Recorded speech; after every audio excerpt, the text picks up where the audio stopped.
Hello po, yes. Bible reading takeaway po tayo for today.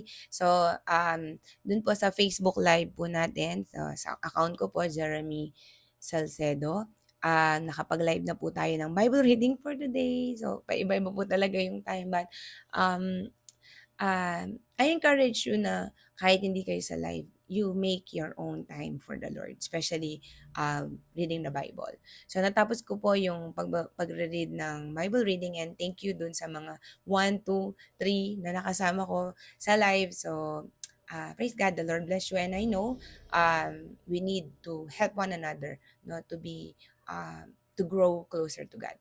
So Ezra chapter 7, 8, 9, 10. So that is the last four chapter ng book of Ezra. So I think my takeaway is the positive result o the positive um, respond ng mga nagkasala, no, dun sa time na yon. At yung positive respond nila is they are humble enough, and then they admit that they are wrong and they are willing to change.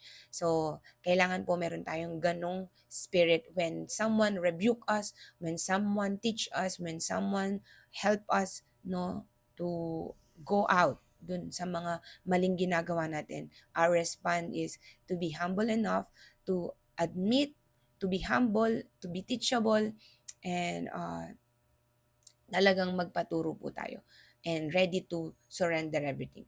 And we will allow the Lord, we will allow the God plans and will be done in our lives. So that is our takeaway for this Bible reading, and I hope and encourage everyone to continue to read your the Bible, your own time, your own pace.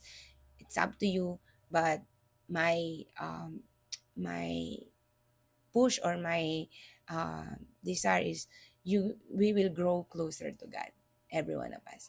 Thank you for the grace of the Lord. Thank you for everything, especially now na marami tayong mga things or mga tools na pwede natin gamitin so that we can go closer to God.